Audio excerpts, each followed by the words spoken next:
Welcome to the show. And I have an image pulled up of a famous Time magazine article back from the 60s, which is titled God is Dead, which, of course, is quoting the German philosopher Friedrich Nietzsche in his famous quote. God, I mean, he's been dead over a century, but God is dead. And, I hear it all the time as a young person. I'm only 17.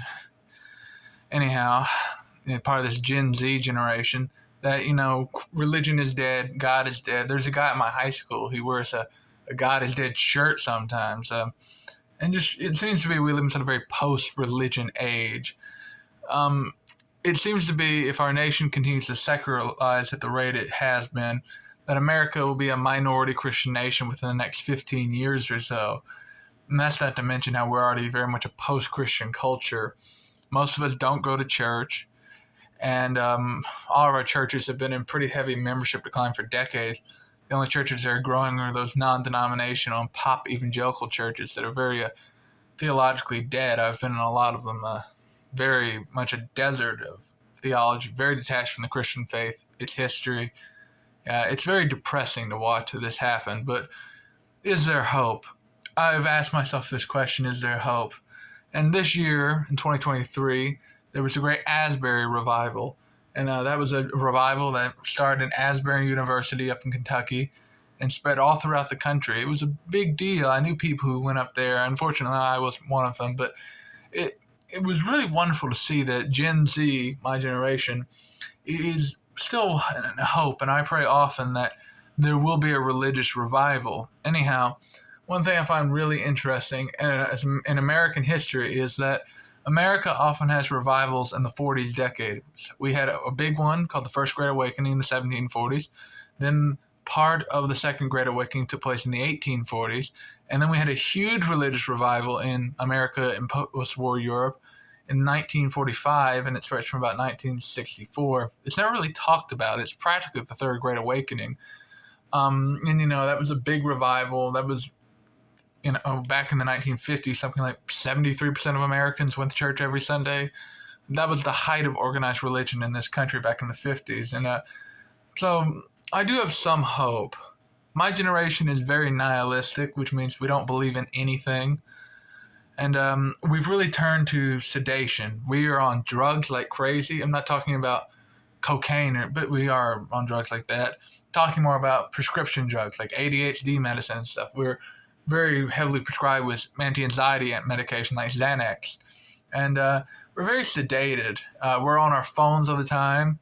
We don't want to think. We got to be on TikTok. And it seems to be we're only further going in that direction. We're trying to legalize marijuana en masse.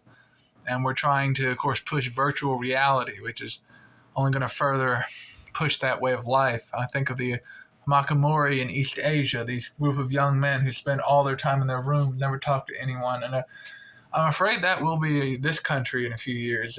It's terrifying to think about. But is God dead? Is there hope? Well, we have to remember that the Holy Spirit can do anything, that God created all men, and that no one's beyond hope. So I don't think religion's dead. Anyhow, in the midst of the darkness, I've seen much hope. I've been to a lot of church recently. I've called church hopping, and there's a lot of darkness.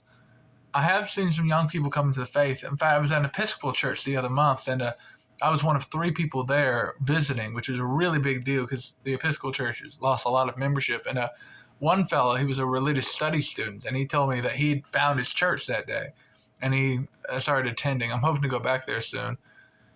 Anyhow, there is hope in this dark time, and we need to remember to pray and fast. Jesus talked about prayer and fasting all the time. We need to have faith, and we need to study our faith, but not get overwhelmed. Remember how the prophet Elijah handled the persecution. He, called upon God, and he did that great miracle where he sent down fire from heaven. We need to remember that the God of the universe is on our side. We need to have hope. Need to have hope. Anyhow, what do I think will eventually happen? I think eventually there will be some kind of religious revival in this country. I talked about the 40s trend. And I think something like that will happen. At least I pray it will. Asbury was a good sign that religious revival can happen. And this generation of mine is very hungry for God, and we're just very nihilistic, very depressed. I don't. Atheism has never lasted very long. I mean, the 20th century was a prime example of society trying to get rid of God. And none of those countries have lasted very long. It's amazing. In Eastern Europe, where they got rid of God and religion, the Orthodox churches rebounded like crazy since the 1990s. It really is something. But I do think there's hope, and we need to pray.